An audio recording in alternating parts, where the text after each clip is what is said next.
The final stage of OWCS EMEA was a doozy. While Space Station Gaming and ENCE had all but secured their slots for the Grand Championships at DreamHack Stockholm, the third position turned into a heated race that came down to a Lightning McQueen tongue's length of difference. And for those looking for something a bit more whimsical, LH Cloudy provided us with the Oscar-nominated Rhine Renaissance subplot. But before we get into the meat of the bracket, there is a group stage arc worth looking into, simply because some of these plays are so creative that an infinite amount of monkeys would write the entire works of Shakespeare before coming up with this. Team PEPS and a one-man army are two relatively even teams that ended up in a group of death with Virtus Pro, which meant only one of them could make top 8. Due to the group stage being basically a mini 4-team double elim bracket, they had 2 matches with the last one determining who was in the cut like Rotom C. In the first match, we got Croc's plan, and while sometimes he holds back, this time,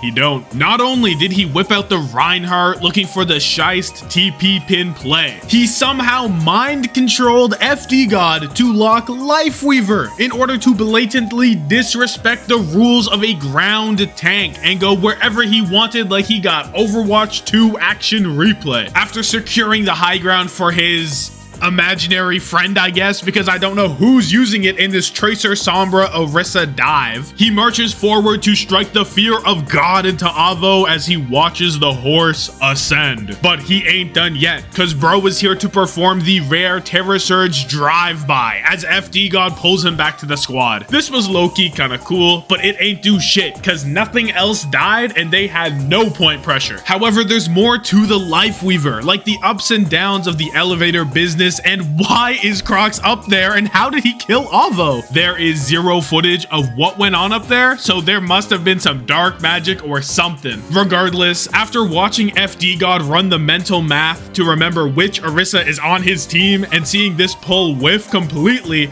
I don't know if this hero is for him or anyone not named Rack Attack for that matter. Despite PEP's innovations, AOMA were able to come out on top and stop a potential reverse sweep, largely due to Avo and Top Dragon having sensational performances. Yes, that is correct. The Gibraltar High Ground Orisa happened on map 5. That was the strategy designed to bring it home for PEPS, but that wasn't the match that really mattered. And when the deciding series came around, PEP's Looney Tunes ass composition was nowhere to be seen, leaving in place pure, raw aura. Crocs was on a mission and not even a nuclear bomb could stop him. Bro ran past, hooked Donghoon, and lived at 5 HP. A lot of people would vape up here to take less damage. Crocs though, he knows his limits. Unfortunately, this swag was not enough to stop the Top Dragon from going full Danny Phantom and hitting the double Ghost Dash 3K. This match was way less competitive than the last one. Between this and FD God sprinting into Pulse Bomb like he's a piglin seeing gold for the first time,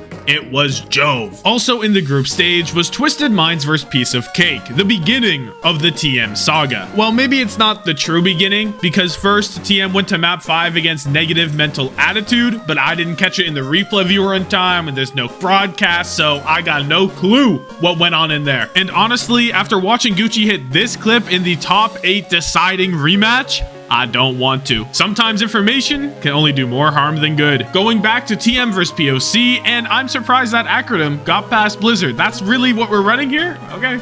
Well, I guess. Anyway, this match gave us a mix of everything. Some old, some new, and even some future. Starting with the old, where Bliss has once again found himself walking back into a Terra Surge. Many moons ago, he did something similar against Bernard. And back then, at least there was some misguided sense to it. But for today, what the fuck is that? Either bro thought that TVNT needed this pack expeditiously, or he just got mind controlled by Tread. As for the new, while Quartz was trying his best to keep Twisted Minds afloat, Naga was training to be the ultimate ninja warrior. Like, this is the most disrespectful juke of all time. I haven't seen ankles this broken since Mahito vs Yuji. While at 60 HP, he performed a break that was so clean. Top medical schools are sending him full ride scholarships to attend. Like, Naga's gameplay is the data that robot surgeons are training off of. And finally, the future. MCD is jump scared by Naga's barrage and uses a tragic orbital ray in panic. panic. Surely this ray usage doesn't foreshadow things to come. With all that being said, even Quartz trying to be prime Fleta at home with the McDonald's Florida skin instead of a Shanghai one, it was a concerning 3-1 loss for TM that made their Stockholm chances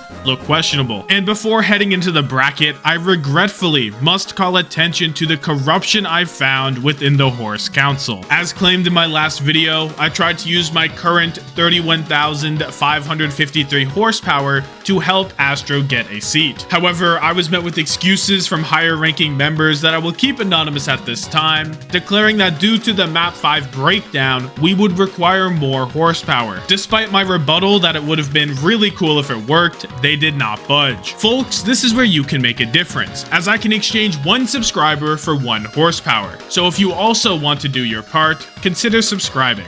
Thank you. Our journey into the bracket begins with Reinhardt Gaming in Losers Round 1, where AOMA and SrPC met after being thrashed 3-0 in their first matches. This series had maps that were so freaky, I thought they accidentally broadcasted the average NA ranked game. While there was no shortage of whiffed shatters or other Reinhardt shenanigans, it goes deeper than that. Already in map 1, we saw Cloudy die to burn take damage while both supports were alive and well. And that's how I know Cloudy's a better man than me, because I don't care that Ghost is 18, I'd send him right back to the war zone. Then when PeakCheck had a chance to win this round with Orbital Ray, Donghoon shut that shit down by running circles around Cloudy. This put the round to a 99-99 situation where nothing went well for PeakCheck. Ghost is fighting for his life against the Dragon Blade with 1 bullet in the chamber like he's trying to be that guy in a Valorant clutch. Meanwhile, Fi is looking for a Blossom on the backline, and yup, he definitely cleared the area. They are nowhere near him. And to end off the most split Reinhardt push of all time, we get a deflated Shatterjax for the road. Luckily, PeakCheck responded by dominating Runasapi and reaching 100 meters in 2 minutes. Once Top Dragon died early, they decided this wasn't even worth fighting. Straight up gave the checkpoint and more. But on map 3, the devil shivered when a Rhyme player locked Sigma. And the thing is, it was working. PeakCheck conditioned AOMA to play into the Rhyme comp, so once the Sigma came through, they forgot how to act and went down 2-0. It's at this moment that Cloudy remembered who he was and swapped over to Ryan for the last fight on the second flashpoint. Either bro didn't want the smoke in the Sigma duel, or he was looking to increase his Ryan win rate, and you know what? I understand. The only problem is that you need 3-point wins to take the map, and once the Ryan got full playtime, they ain't cap shit. As soon as Top Dragon started doing damage from so high up that it took 5 to 10 business days for a Fire Strike to reach him,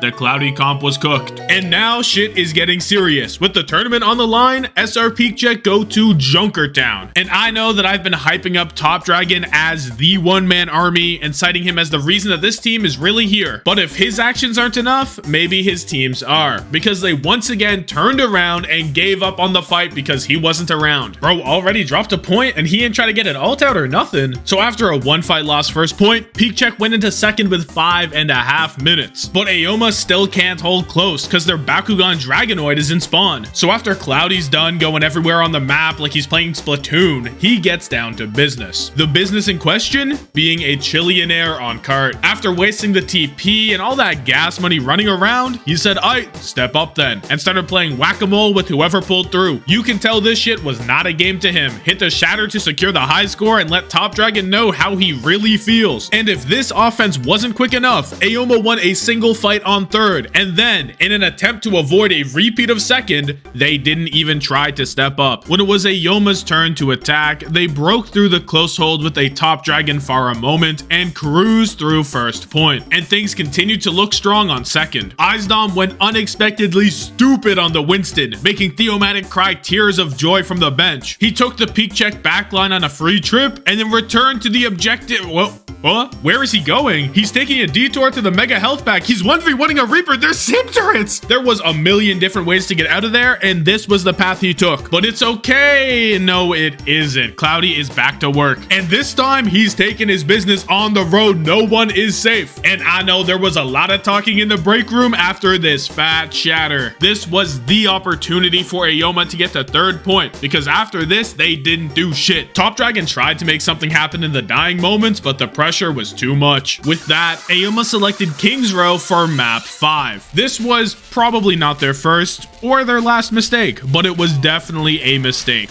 Top Dragon was getting shut down by Fi on Junkrat for AOMA's whole offense. Bro was playing the floor as lava at 1 HP. As soon as he touched down, he was gone. Fi was moving different. He hit a Goob Conk on Eyes to boop him out of this bubble, and it made the final fight look kinda tough. Especially with this upcoming tire, because Fi's grenades, balls, what do you call Junkrat ammo? Whatever it is, those have been deadly. So this tire should go crazy. Okay, Top Dragon has done the impossible task of killing the Junkrat as Farah, but it was too late. Izdom is nowhere to be seen, and Dan had built a brand new microwave to beam down all of AOMA. We just watched zero tick offense gaming. So of course, map 5 on King's Row for just 1 tick, LH Cloudy is on fucking Doomfist. Make it make sense, bro. And honestly, it's impressive that he hit this ginormous punch because it looks like he has no hands with this aim. But Cloudy tried again, this time with an easier to obtain goal. He was going to kill this fly buzzing around him. And you know what? I think he got it. We have all been there before. You just gotta deal with that fucker before doing anything else. He is priority number 1. After that, he locked Rhine, peek check, built ults, got the tick, and moved on to face the loser of Space Station Gaming and Virtus Pro. The highlight of this match was SSG's Maga composition, which doesn't just require Overwatch gaming, but thinking with portals as well. VP thought they were trapped in here with Hottie, but nah, bruh, he can leave whenever he wants. Bro went outside the octagon to come back with a running drop kick. What the fuck are the refs doing? How is this allowed? The best part about this is that KSA was thinking about portals too. Bro went through TP not once, but twice. He's running a lot, but going nowhere, getting some straight cardio on the treadmill. Meanwhile,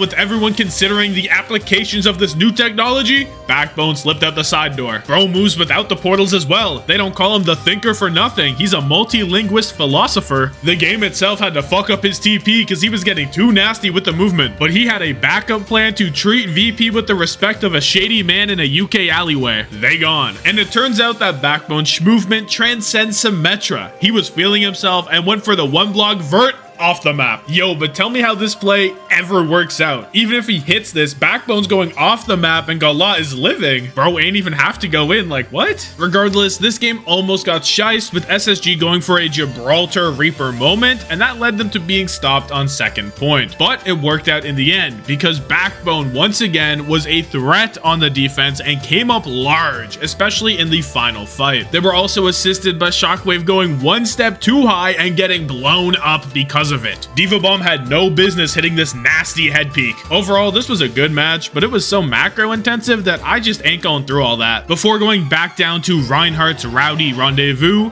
we look to see who joins SSG in winners finals with ENCE versus Piece of Cake. And even though ENCE were the considerable favorite, POC took Lijiang 2-0 with their DPS walking around like they're looking for the perfect location in web fishing. And once Naga spotted it, he could not be stopped. Bro slid through, caught his Kai fish, and continued on his way like he was never there. He got no urgency to this gameplay either. No care in the world, more chill than a Buddhist monk meditating in the Himalayas during January. This could be a dangerous game, because it looks like he's trying to have a nonchalant off with Kevster. I'm not sure if this war could be won, even with the United States military type budget. Naga could be playing from a reclined lazy boy and still not be this relaxed. What's crazy is compared to Kev's performance after this, map 1 was a warm-up. Bro was only preheating the oven and he still cooked up a 3-star Michelin appetizer. And you already know Kevin Sterling ain't used no normal oven. He got that charcoal type shit because he's built different. On the first point of Suravasa alone, he already had a couple multi-kill fights. Anytime he pops ult, the enemy does whatever they can to stop him from 1v5ing. And in this meta, that means you really can't do that much with it. But he ain't need no blade to slice up cake like he's making Studio Ghibli food. He does this shit raw and all natural. No added hormones or steroids. It's a beautiful sight. He's the event planner, property manager, entertainment, and cleanup crew all in one. This guy is so busy, he's doing jobs that transcend our dimension. We can't even comprehend what he's up to. Unless he got that extendo sword like a toy lightsaber, I know this slice was not meant for Naga. He's gotta be squaring up to spirits on that Momo Ayase Dandadan shit. Now, I'm not trying to make it sound like Kevster is putting up New Junk City sugar-free numbers, but there was a solid minute there on map 3 where he got almost all of the kills for ENCE to close out the map. There was like one final blow that wasn't his. And to take some of the edge off of Kev, it's worth mentioning that on map 4, the spotlight shifted towards Kai and Sky. We were seeing glimpses of Shu Reaper with max value on a cooldowns that changed the course of fights. Like right here, bro slept Diva that made the orbital ray obsolete. As for Kai, when the round hits overtime on 3rd point, he turns up to close like Mariano Rivera. I don't know what's going on in his life, but he's playing like he has somewhere to be. The first time he wanted to guarantee the map wouldn't go to extra rounds. Then he decided, you know what? I don't want it to go to another map either. Let's win right now. And this kind of end of map time bank was pretty common. Piece of Cake did a decent job getting to 3rd points, but they never really made it to the end, while ENCE finished out with a healthy amount of time on the clock. But now, the moment that some have been waiting for, Virtus Pro against SR Peak Check. We got one team fighting for a slot at Stockholm, and the other fighting for honor and glory. Right off the bat, Cloudy goes back to what technically went against AOMA, Doomfist. I don't know who told him that this was a viable option, because he looks more lost than the entire city of Atlantis. I can tell that bro went to the House MD school of misusing drugs and applied that to his cooldown usage, hit, and ability, bruh. Obviously, that point was doomed from the beginning. But surprisingly, the Rheincomp won out on Ruins, in no small part to Ghost 91 doing what he does best, gunning down his ops while they're too busy looking at whatever dumb shit the rest of his team is doing. And by the time his presence was felt, it was too late. This left the map up to Lighthouse, which is the Rhine point, or at least the best point for him. But with Shockwave finding a nasty angle on the first fight, Peak Check didn't gain any real percent in the neutral, which put them on the back foot and made it much more difficult to re-establish themselves on the point with long, drawn-out fights. And it didn't help that they got herded like cattle by VP's orbital ray directly into Sana's Nano Pharah, which made them use 2 ults 15 kilometers from the point. With that, Peak Check went to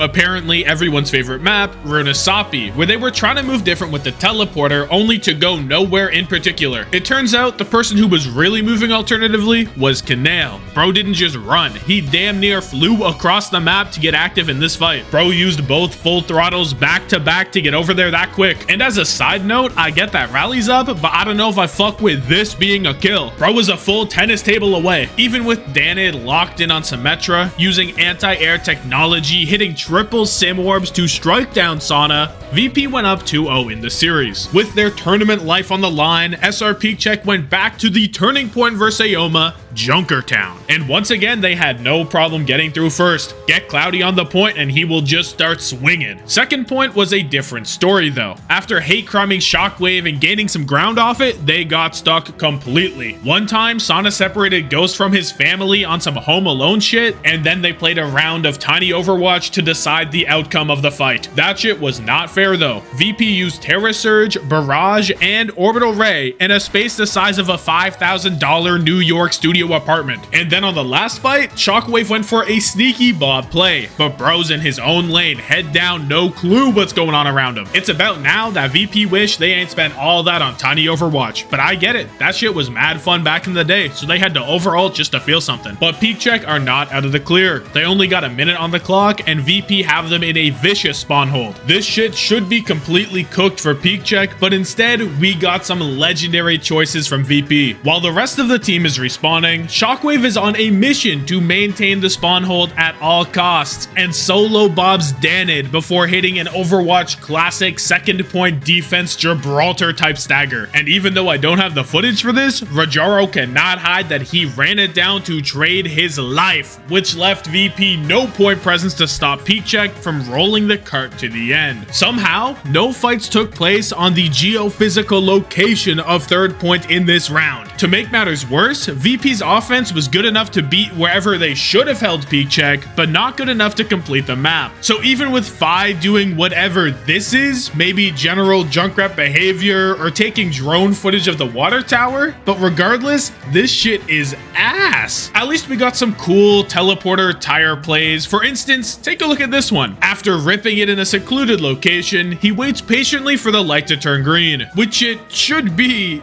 any second now for sure. Hold on, everybody, hold on. Here it comes, and we're dead. This shit was allowed to win a map because once Reinhardt hits the lobby, motherfuckers be forgetting how to act. I know I did not just watch Rajaro walk down the small hallway with no cooldowns against a Reinhardt. Did he just ult? Nah, bro, they deserve to lose this. I swear to God. At least they made it to third point, and they got Sana slicing and dicing and shit, and he's fucking dead too.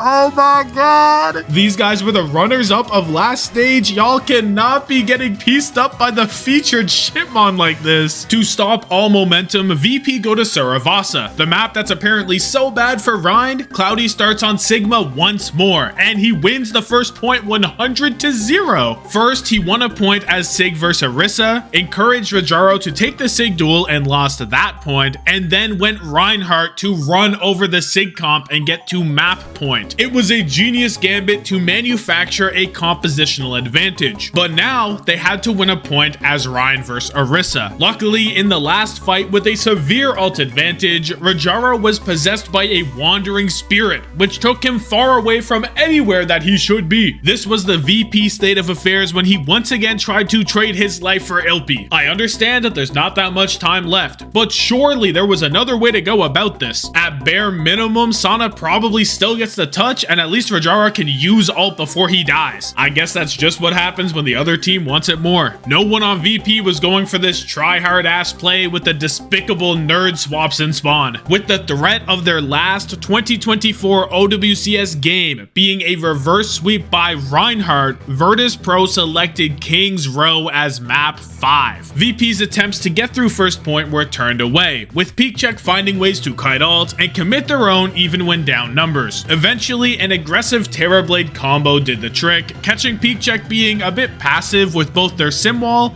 and orbital ray usage. Once they got to second, Cloudy was ready to put them on their backs and showcase the beautiful view of London smog at night. After that, it was Fi's turn to cook, and you never know if his food is burnt or charred to dust. Bro got his tire killed by a javelin spin, come on, bruh. It turns out he's less of a cook and more of a server, handing out conch mines like religious converters hand out Jesus pamphlets at the bus stop. With limited time remaining, Sana was looking like Sora, because his blade was key. And while they got their second of 2 fight wins off it, the answer to get to third would have to come from somewhere else, which is why Rajaro did what basically got them in this predicament to begin with, running it down and getting his ass traded. Upon seeing his fellow backliner die, Ghost began crying tears of joy, because with Rajaro dead, who was gonna stop him from swinging main and playing the easiest Vaxta settings of his career? All PeakCheck have to do to reverse sweep upset a favorite to make it to the most hyped event of the year is almost cap second point. And you can tell that this shit was serious because Cloudy only fucked around on the Doomfist for a single life, and he even got a kill. But somehow this task is not as easy as it sounds. A spear rocket combo into Ghost halts one push, Canale hitting a nade from downtown on LP mid-orbit, dealing massive destructible damage, and finding a shot on Fi ruins another push. You got Ghost going on a whack-ass flank through Hotel, and I get that Shockwave is an issue, but this? Really? That plus LP going down to another Canale nade makes the Simwall fight go south, and while this one doesn't matter as much, a Kiriko dying to Terra Surge is always a tough watch. But in the last fight, the ults are looking good for PeakCheck. Danon swaps over to the Venture to control this entire Hotel flank, hunting down Shockwave for the kill, and then moving on to help the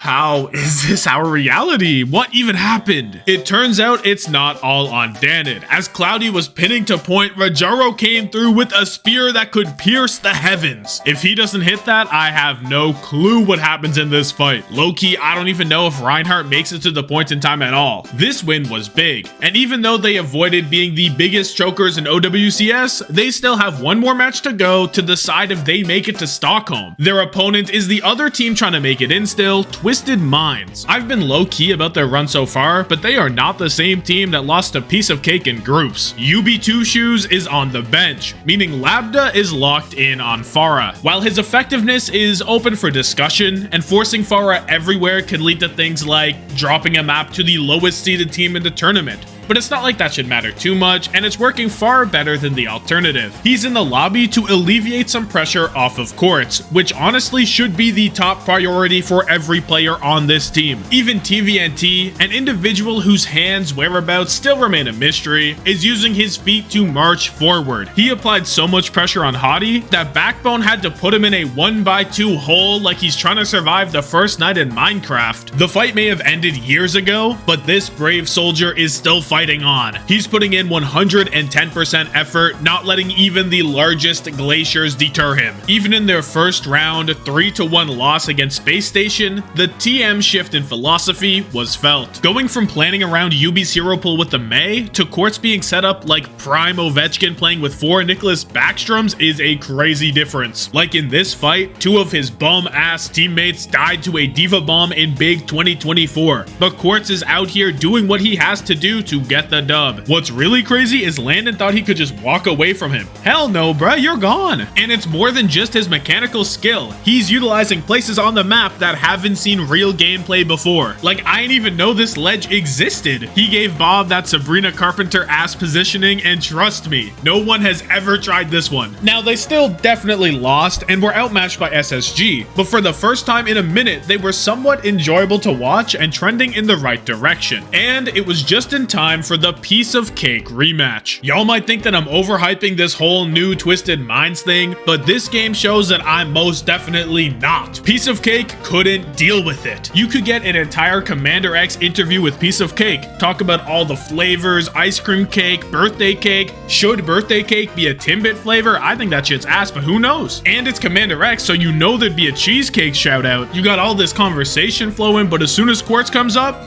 they quiet as a mouse. They don't want to talk about it. Legend has it that Piece of Cake players haven't entered a kitchen since, fearing the possibility of a Quartz countertop. And you can see how much they wanted to stop him from having any sort of space. They got Tread trying out new professions, acting as a bouncer on this entry point 1v5. But the club was 15 years away. He ain't got no type of backup for when shit gets rowdy. And once more, TVNT got some passion. He wanted to kill on Tread so bad he had no regard for his own life. And even though he did not succeed on his mission, there is 110% effort here. Keep up the good work. The only thing is we could maybe not slow ourselves down when running away from the bomb, but it's a learning moment. We take those. An underrated aspect of what TM is doing is the good cop, bad cop of MCD and Bliss. And while we would expect MCD to fill the bad cop role due to his history, he's actually performed really well thus far. This backline's been playing a lot more of the Korean style on a brig comp than the rest of the region, and it's paired well with the Pharah pick, helping them find decent success. It turns out, if you put players on the heroes they're good at, good they will play. At least, that's how it's supposed to work. But when I watch Bliss gameplay, sometimes I feel like this is the first time he's ever touched Brigitte. Someone please tell me why he came through with this "don't worry, I am here" ass movement to face tank a barrage. Bro, you are not All Might. The entire lobby is concerned. But it gets worse, as MCD is fully locked in on pocketing Bliss through the Ice Age. Exodial changes targets, and he doesn't get the same care in kind, leaving him to watch Bliss stand beside an active bomb and die. Like, what was even the point of all that? Save a guy's life and he can't be bothered to take a step forward. It is a cruel world out there. At least Bliss wasn't the only support to lose their mind in this fight. After taking a rocket and being left at 45 HP, Skyle decided the best course of action was to run a lap around the perimeter of the point. And the crazy thing is, he only took damage once he got back to his side of the map. Okay, but that last Bliss play, you know what, it wasn't that bad. He walked onto a pulse bomb. Many such cases, it won't be the last time. Let's take a look at this one. MCD, he makes another nice play, lands the sleep on Exodial. So we get a little 3-2-1 action, except we don't know how to count. Exodial wakes up, sticks MCD, and he's fucking dead. This freak bashed over just to watch. He ain't want to participate. I know he threw an armor pack, but Quartz still died. He did nothing. Bliss is trolling him so hard that I'm starting to feel bad for the CEO of racism. Like,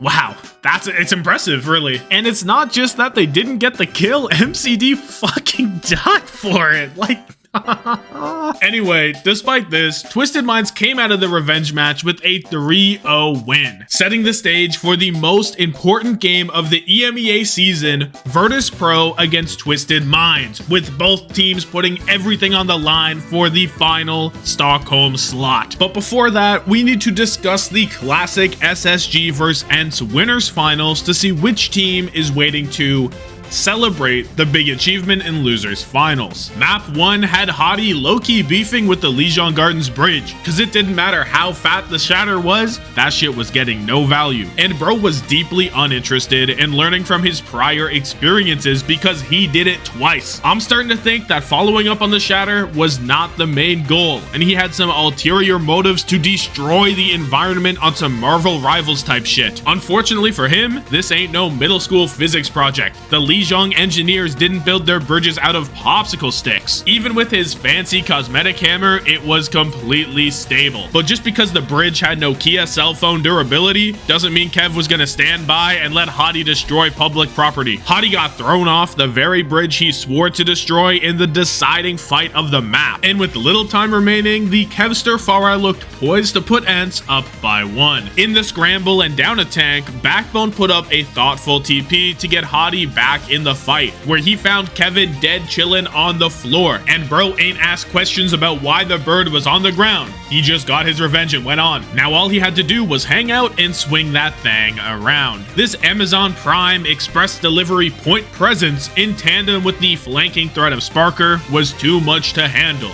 ENCE couldn't stand anywhere, and SSG pulled through with the map 1 win despite having beef with the map itself. And while Hottie didn't want to ask the question about why Kevster was on the floor, we woke up today with the privilege to use our noggins, so we have to inquire what was Kev doing down there. It turns out he couldn't handle the Juno speed boost and missed landing on the ledge entirely. Bro's the type of guy to pull up to the Mario Kart track with zero handling on his vehicle. On map 2, Kevster ditched the Farah for Genji, and other than Landon coming through with a shield bash from the top rope, he did not overstep this time. Bro was playing all sides of the game, deflecting for his guys while looking for any opportunity to get his blade wet. It don't matter where the enemy's at, he was willing to dash across crocodile-infested waters to take out the backline. This dedication pushed ENCE to tie the series. So, to switch things up, SSG went to Gibraltar, which foolishly unshackled SrPC. This map is quite possibly the most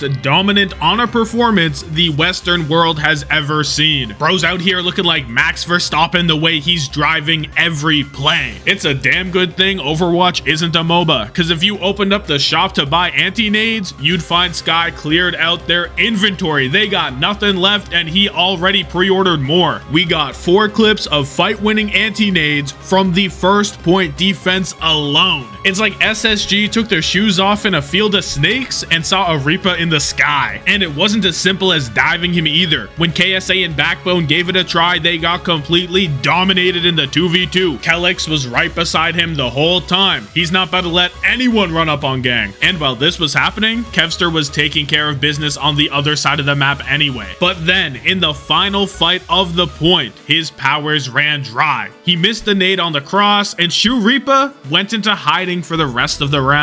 This let SSG squeak into second point in overtime, which unraveled into an extremely quick second to third point split. KSA even brought out the Diva Crunch skip to get ENCE off the point faster. It's a good thing too, because they needed that world record pace to secure a decent time bank just in case the demon returned. But they should have known that even with Echo League of Legends rewind capabilities, no time bank would be large enough to stop this. Even when SSG thought they were safe, he'd turn the corner and send them back home till they spent more time in the spawn room than 2023 OG. He was winning this map no matter what. SSG couldn't stop him. The Gibraltar doorway couldn't stop him. It could stop Chase, that's for sure. No one is doubting that.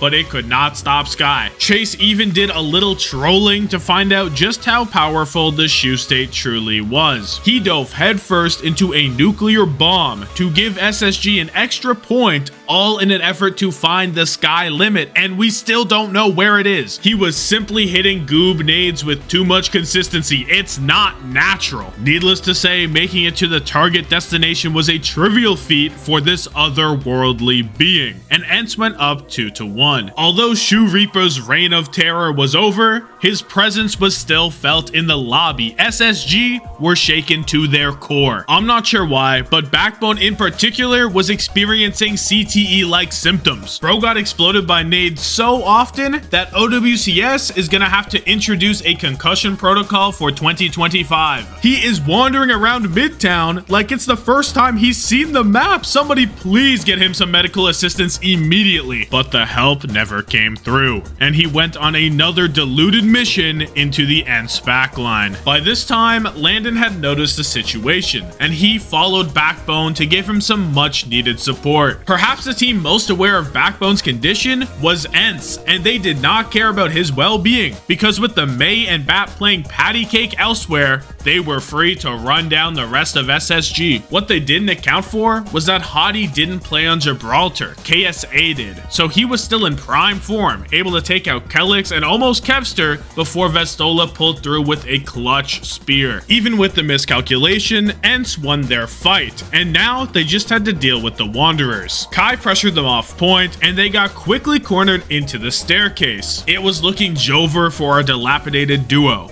miles away from their team and the enemy closing in on all sides.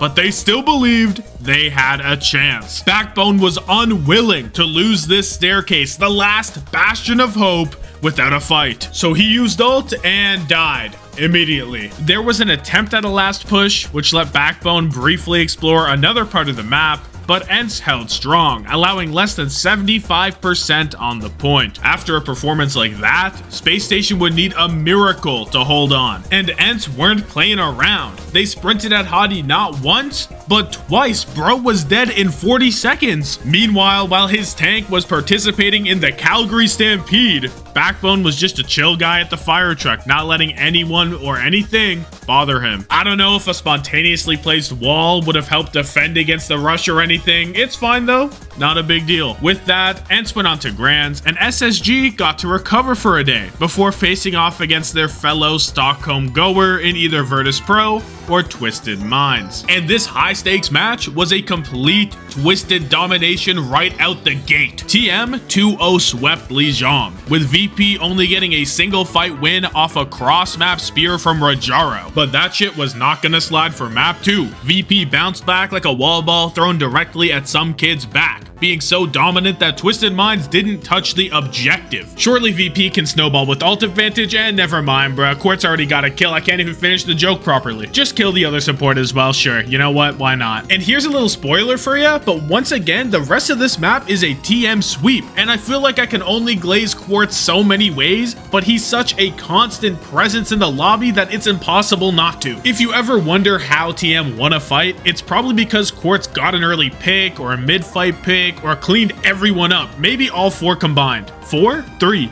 Like, he's doing things that don't even exist yet. And Quartz is built different in another way. A lot of hitscan players go quiet for a bit and then pop the fuck off for a fight or even a map. But Quartz is nothing like y'all. He takes no break, straight gas the whole time. It's like to even stay in this point, Shockwave had to hit this super goofy flank where he killed 4 people. And don't get it twisted, this is a baller ass play. He cooked with this one. Definitely the only way VP could have won this fight. Sometimes you just have to make magic happen. I understand, but other than this, Shockwave been mad quiet. I'm just saying, you don't see Quartz going for these kind of plays. Even this flank he's on, which is massive, he's on the enemy side right now.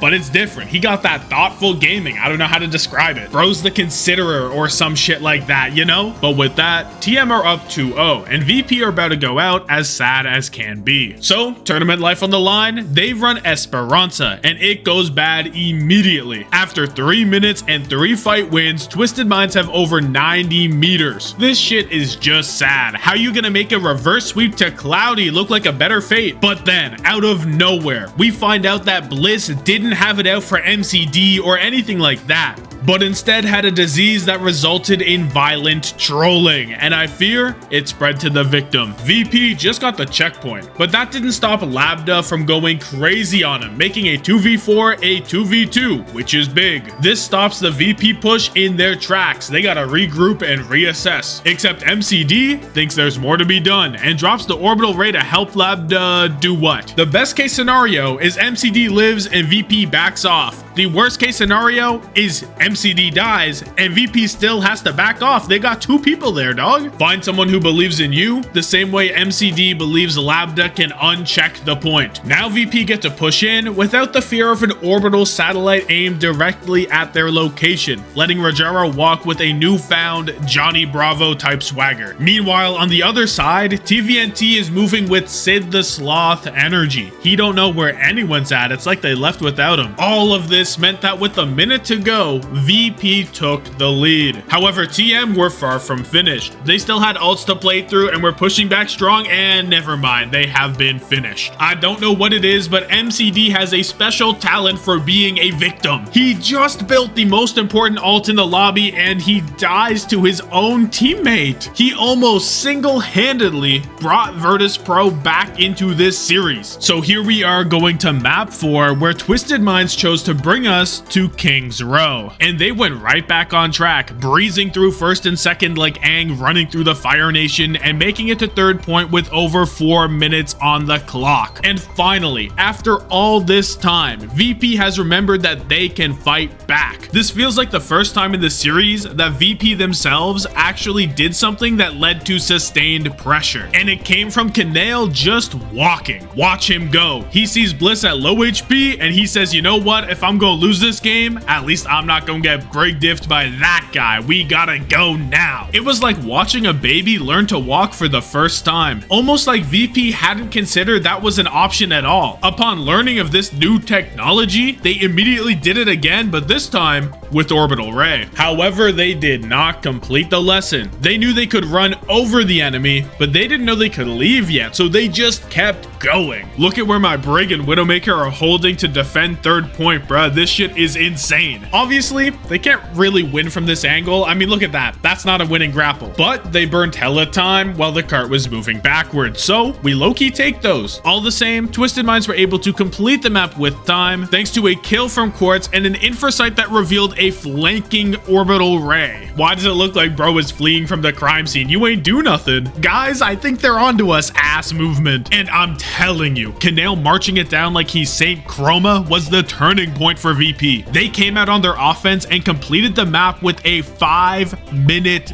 time bank. The offense was so quick, they started with more time than they originally had on their second round. Rajaro was showing shades of Hanbin with the high ground Orisa tactics. People really be moving different once they feel that fire of a winnable game. But it's technically not over yet. With 1 minute total, TM found a way to produce a respectable push. On first point, Rajaro was too focused on controlling his high ground, so TVNT went stupid on his backline. Then Lambda found a straight pick, and VP didn't want to commit anything in a 4v5 down there Juno, which means we got a Vertilion ult coming up for this next fight. And Lambda is here to make sure they all happen in one location. He told bro to get on angle, then went there himself and traded his life for the cause. Taking out Rajaro gave Twisted Minds the space they needed to cap second point, but Shockwave already knew what he had to do. Bro went right to the angle he wanted from the beginning. If Overwatch came down to flanking the backline and killing 4, Shockwave would be the undisputed GOAT. All of a sudden, VP's 5-minute time bank looks kinda tight, and the same tricks from last time will not work again. TVNT's learning algorithm has been updated. If Rajaro goes to the high ground, it's the same thing as the crosswalk guy showing up. TVNT even looks both ways before sprinting full speed at Shockwave. This meant VP had to actually play their first point offense. It's not like they got stopped here, but Gala had to hit the through the wall flank Ray, and it cost them some valuable time. So it basically came down to winning 2 out of 3 fights on the second point. They got the first one, but Shockwave had to literally throw Bob out the window. Luckily, their ult cycle isn't too bad, because Sana put in the work, so he'll get Blade pretty early into the final fight. We're looking at VP's Juno ult plus Close Blade against Twisted Minds, Barrage, High Noon, and their own Juno ult. Knowing they're down ultimates, Gala starts off with an aggressive Orbital Ray. MCD could match this, but he's a patient man and wants the later Ray for max value, and his team's dead.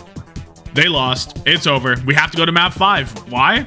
I don't know. Bro's holding his ult for the 6v6 testing period to see how it does in that environment. Look at how deep Gala's ult is before he decides to match this. Like, it's not patience, it's greed. Bro was genuinely playing good Overwatch before this series. You have to believe me. This Juno ult has been past the corner for 4 entire seconds before MCD's hits the ground. And that's not including the time it took to get there. This is a historic trolling event from MCD. Back-to-back maps where his ult usage has directly caused losses. Shout out Sana for getting these 2 kills as well, because if MCD's ult did touch down without anybody dying, yeah, it probably did win, but the risk to reward there is surely out of whack. Now, MCD is hoping that 3rd time's the charm when it comes to not trolling the closing map, because if they get reverse swept to Miss Stockholm, bro needs to hang it up. Luckily for him, he's playing with Quartz on Rialto, which means he could probably AFK and still have a decent chance of winning the match. However, the main problem with that plan is Rajaro's playing so close to Quartz that it looks like Mo and Krill have a canyon of distance between them, both physically and emotionally. This means that sometimes Quartz can't do shit, but it also means that sometimes he don't have to, because Rajaro took care of himself. But outside of those few instances, he is a demon in the lobby. Bro's looking like prime Overwatch 1 diva. He is doing everything, everywhere, all at once. You want him to kill some guys? He'll do it for free. You want some peel? No problem, he'll be there lickety split. You want him to be such a force in the lobby that the Nano Barrage targets him specifically on Diva?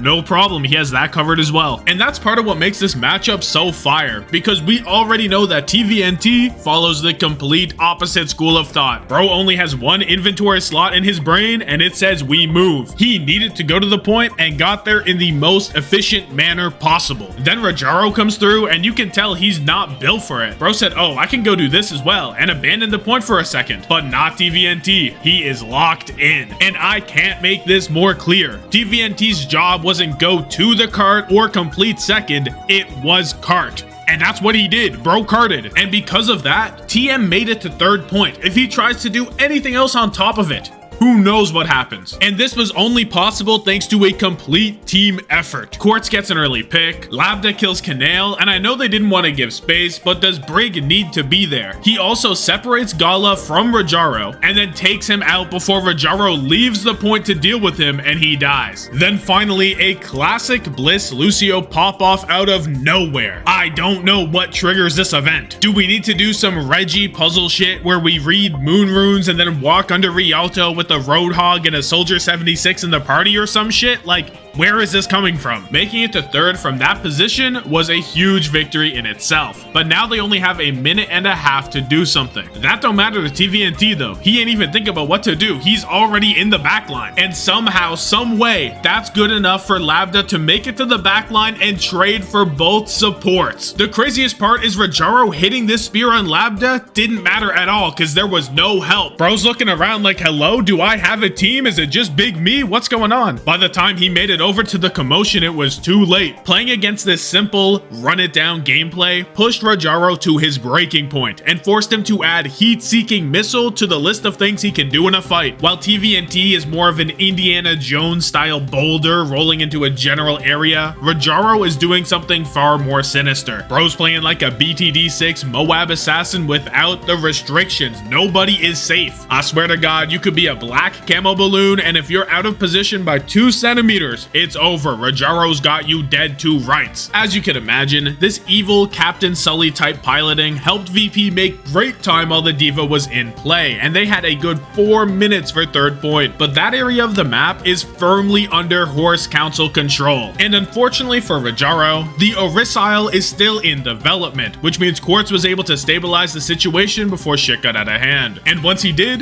TM said, "Aight, we continue business as usual," and marched into VP's spawn. While this seems a bit curious, their ult state was awful, so the goal here was to take the fight off point, get some ults out of VP, and minimize their loss. So I guess they'd call this a success, but watching TVNT take more damage on entry than a Charizard coming in on rocks with no Tims, definitely doesn't feel like a win, especially because VP could complete the map right here. Rajara went to pressure Quartz, but he is not TVNT. Bro turned around to do a different job and Quartz immediately got a kill. Turning your back on Quartz at all is insane behavior. If this was TVNT, bro would be inside the enemy spawn room and then promptly back in his own. But at least that way, he wouldn't have let Quartz get a kill on his watch. And if you thought the sequence of the last two fights was crazy, you really ain't seen nothing yet. Tivant is on the go with his own orbital ray, and he finds himself deep in the enemy backline where he has to use ult to survive. Then suddenly he is blessed by a gift from the gods where Rajara walks into him for no reason. You can't convince me that this is a reset. I think his keyboard broke or he was entranced by TVNT's unexplainable aura. Living in the New York sewers might have unlocked some latent psychic powers and Rajaro got mind controlled into the Terra Surge. Or at least that was the leading theory for all of 15 seconds, and then we learned that it was the room itself with these strange properties. Once again, TM pushed up, maybe trying to help Quartz find a pick or get some good chip, but TVNT and Bliss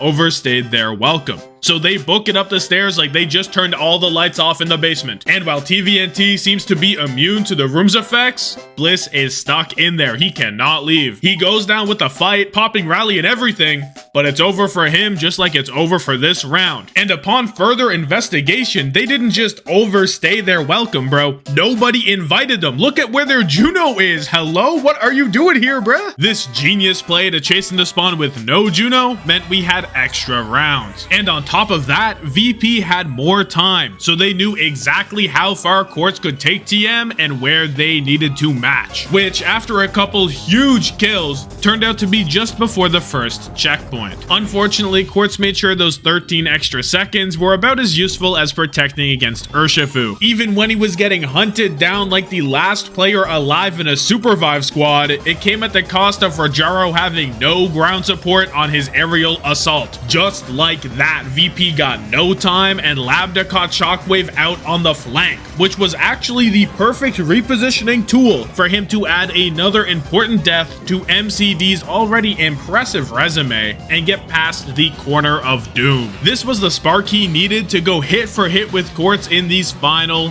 moments. Bro made sure Labda was not hitting Barrage today. This cancel out combo made sure no Widowmaker was gonna steal the show, leaving it up to the point fight to decide the outcome. Both tanks were stuck to the point, but Rajara was on that Gorilla Glue while TVNT was on that purple Elmer's glue stick. He didn't have to worry about the overtime and his backline was safer to contest, which means he had more room to run free. And if there's one thing we know, he has legs. Bro took out both supports to end the series and book his ticket to Stockholm. At least that's what we believe. But there was some secret circuit point magic going on in the background, which meant much like the Wizards of Waverly Place, everything was not as it seemed. To fully understand this math, you would need an atomic calc, which is short for calculator by the way. But basically, at this point in the stage, Labda played 4 more maps than Yubi. This means that Twisted Mind's total circuit points used Labda's total instead of Yubi's. So all the points that Yubi accumulated in the prior 3 stages did not count. And this put them below Virtus Pro in the circuit point standings. All of this is to say the job was not finished. This meant that TM had 2 options for their loser's final game against SSG. Either beat them with Labda in, or play 4 maps with Yubi, which means winning a map with Yubi. Keep in mind that earlier in the bracket, they lost to SSG 3-1 with Labda, and Yubi just being in the lobby gives KSA an inherent rage buff. But ultimately, they said that winning 1 map should be easier than winning 3, and Yubi pulled up to the function. Honestly, he played alright. But that didn't stop Twitch chat from joyfully counting up every single death he got. If the chat was a guest star on Sesame Street, they'd give Count Von Count a run for his money. You scarcely see them display intelligence quite like this. That's how you know this game was important. This chat had so many geniuses. Yubi may have been playing alright, but SSG were firmly in control after a 2-0 Ilios and a confident Blizzard World. While TM managed to complete the map in overtime thanks to a Quartz carry, SSG did it with over 3 minutes on the clock, so they did not struggle to get the single tick they needed to go up 2-0. Twisted Minds were already trying to play to their strengths and put Quartz in a position to succeed, but they weren't doing much more besides standing next to him and providing moral support. Luckily, that strategy can work out on Junkertown. And over there, Sparker has no way to cheat the duel and kill Quartz through shrubbery. It was a slow first point to start, but with a minute left, Quartz realized that if he didn't carry the boat to Sweden, no one would. Bro was so locked in, he looped around to complete uninhibited freedom. He's transcended our known dimensions. Sources say that the key to Albert Einstein finishing his theory of relativity was a young man that uncovered secrets of the universe before disappearing off the face of the earth, leaving nothing behind but the faint smell of Dior Sauvage. He was untouchable and he was inevitable. Bro got more picks in this map than the entry draft of every major sport combined. Naturally, he pushed TM to complete the map off the back of a 3-piece meal comboed up with UB walling off Hottie to force the poor squishies into Quartz LOS. Although they had completed Blizzard World in the last map, so they knew they needed to defend at least 100 times better to achieve their goal. And here, they only did 100,000 times better, which is the same amount of money that Quartz should be re-signed for. SSG had no clue how to handle the problem, and with Quartz having so much power that no other player could select a long-range hit scan, SSG were stuck either trying to ignore him or have Sparker dive on Tracer to 0 success. SSG were simply dazed and confused by Bro hitting shots with the accuracy of a no-guard Machamp's dynamic punch. I mean, this type of performance got no counterplay. It's gotta be banned. There isn't a known material with enough density to make an anchor too massive for Quartz. His ass was going to Sweden one way or another. UB even got to say he did work on the Tracer, cause he hit the most Mickey Mouse 3K I have ever seen in the history of professional Overwatch. Even though the main goal was accomplished, there was still another map to go. So SSG pulled up to Hanaoka with the intent to get business booming once again. And because the Quartz curse had less power on this map, Sparker was able to break free, lock Ash, and bring SSG up 4-2. They were in control and Quartz had already given so much, but he had one more in him. And after TM kited Funny Astro's orbital ray, he tied it up to bring them 1 point from a map 5. Twisted Minds were in a position where if the fight lasted long enough to get their ults online, they were cooking, but Sparker never gave them the chance. Quartz went down early, TVNT got overwhelmed, and the Twitch chat gave us the final UB death count. I don't think Bro even touched his own Juno ult. He tried to hide in an ice block for 100 years just to get frozen and locked up by his own wall. With the 3 EMEA Stockholm teams set,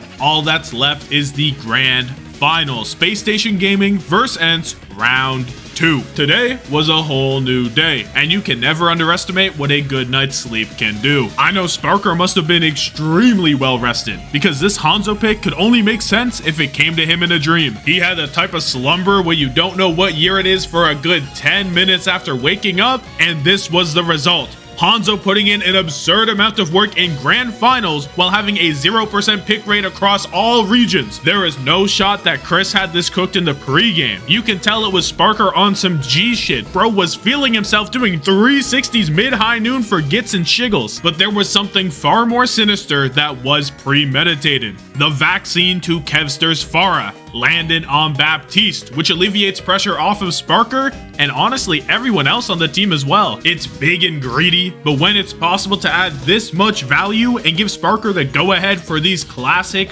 well-placed flanks, it's gotta be worth it. Bro's already a threat when they know where he's to, so if he's able to walk around like this, less visible than Solid Snake in a box, SSG are in a strong position. However, it wasn't only the Pharah composition that SSG had figured out. While they were trying to give Snorlax a run for his money in a snoozing competition, they had the ENCE playbook downloading overnight. SSG had the macro all figured out. This shit was a science at this point. And now Kevster's Genji wasn't finding nearly as many fight wins, and Kai's flanks weren't catching anyone off guard. It was still competitive, but the turns were completely tabled. Perhaps this established success originated from Backbone's newfound point of view. The days of death and destruction on Reaper were behind him, and he was going for the rarely seen pacifist run. Bro's beliefs were so strong that he pushed an unmovable object. I didn't know this was possible. Somebody call Car Q. We need this myth busted. Bro really ran in with this "stop fighting" ass ice block. This wasn't his only display either. Instead of fighting Vestola, he straight up put him in purgatory on King's Row. This is the most nefarious air jail I have ever seen. Vestola looking like a chill cat that'll let you do anything you want to him. Flip him upside down, spin him around, put him on your head. He can't do shit about it. He tried to give Backbone a piece of his mind and he got put on timeout again. He really did not want to learn the consequences of his actions. At least this time he fought back a little bit with some chip damage to force the recovery. This time spent reflecting has surely made Vestola a wiser individual. He's locked him again. He's locked him again for a third time. Just kill him, bruh. This is far more cruel than death. It's a violation of human rights. Vestola finally made it through to get SSG off the high ground, except for Backbone, who turned around and killed Sky Reaper. No way. Maybe Backbone wasn't practicing pacifism and was just playing with the express purpose to make Vestola want to kill himself. I mean, he got locked up so much that he started to do it on his own. I guess it just feels like home now. He got the opposite of claustrophobia. Bro is grinchophobic. The flip side of this is that it rightfully made him mad as hell. Red face, steam coming out of his ears, and everything. This fueled his gameplay and made him an absolute demon for the rest of the round. Bro got this 3k to cause chaos on the point, and when SSG came back with their stall swaps, he retreated so he could come back for more. And this second wave of offense hit like the mid-2010s Crosby into Geno combo. There was no way to defend it. ENCE ended up finishing the map with 2 minutes on the clock, thanks to Vestola's fury and Kevster sneaking the Pharah pick in before Landon could make it over to Baptiste. And even though there were alternative ways to strike him down, it was perhaps too little too late. When push comes to shove in the Juno 1v1, Funny Astro low-key got that dog in him. This is the second time he caught Kev lacking. He also jumped him during Backbone's Bizarre Adventure and Winners Finals as part of the Great Staircase Battle. To start SSG's offense, Vestola dodged another 5 seconds of introspection and let Backbone know that he was not going to fall for his trickery ever again. Now Backbone has to think of a new strategy, and never mind. Bro is in the ceiling. He definitely developed some sort of trauma from this. Peep how fast he ran away when he heard Backbone coming up the stairs. The goal here is literally to be as annoying as possible. We aren't watching Backbone anymore. This is Ratbone. It's not like he really wants to push into them. He's just sitting up here and making Vestola physically and mentally unable to drop and contest Hottie. If Vestola did drop, Backbone would run a Polar Express through the backline, which is why as soon as he isn't a threat,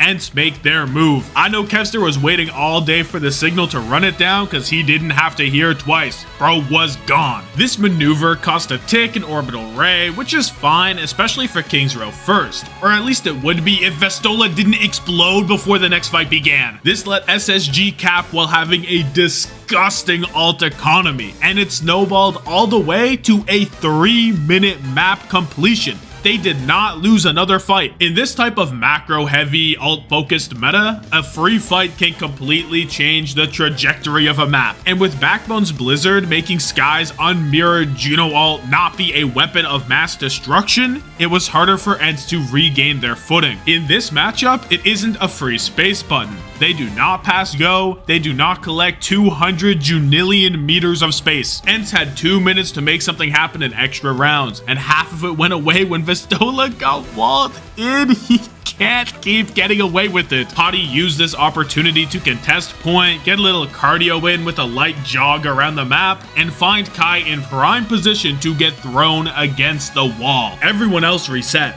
but Vestola was past the point of no return, which left ENCE with one fight remaining. It starts off with Backbone defending the high ground, showing us that he got more than Maywalls in his bag. He brought out the ice block body block first as a little mix-up. Bro was using every tool at his disposal to stall the time out before Vestola had to drop for OT. After which we get Fastra's Ray on the point with Vestola's Terra Surge, and Backbone straight chilling with another block. He blizzards Vestola, trading him out for Fastra, which prompts Kai to bob the point, causing SSG to give percentage. ENCE have already used every ult they got, meaning SSG can come out swinging with the ones they've stored for this very occasion. And while this is happening, Backbone snuck around on the flank and took out the only possible upcoming ENCE ult, essentially securing the fight win and marking the 52.8% that SSG needs to go up 3-0 in this first to 4 series. For their 3 minutes, SSG played the long game, losing the first fight but securing positioning and a late pick onto Kalos, which when combined with Backbone applying pressure from a place he may as well legally own, results in a tick on the point and a favorable ult exchange for Space Station. From there, they marched onto the point with their special moves, dealt with Kevster's blade, and made it look easy. On their final tournament life, ENCE opted not for Shu Reapa's domain, but instead the map that SSG looked more lost on than that one game journalist playing the Cuphead tutorial. But ENCE neglected one crucial detail. Kai might be pretty good at Overwatch, he has the mechanics, no one is questioning that, but he is not the one. Without his presence, Sparker was content to play hitscan, and besides that, SSG clearly went to the lab during the 30-minute break between matches. It may have taken an entire map of being brutally beat down, but they understood it now. Between a decent spawn hold for a minute, a John normal fight win, and a disgusting stagger onto Vestola, something that was so vile he'd almost rather be stuck in the King's Row ceiling for a 5th time, ENCE barely scraped by first point. Luckily, they had the Kevin Sterling Ray Blade combo, but even then, they suffered major casualties. I'm not saying nothing, but if Sparker played like this against Twisted Minds, I don't know. The SSG dominance continued on to second, where they ended up holding in the type of place where you just sigh and get ready to cue the next game. But there was no next game from ENCE until Stockholm. SSG said fuck it, we Reinhardt ran it down until there was nowhere left to go. With that, those are my best and worst plays of EMEA Stage 4. Sorry this is so late, that's on me. My bad. Hopefully I finish this season before the next one begins, but it is what it is. Have yourself a good one. Deuces.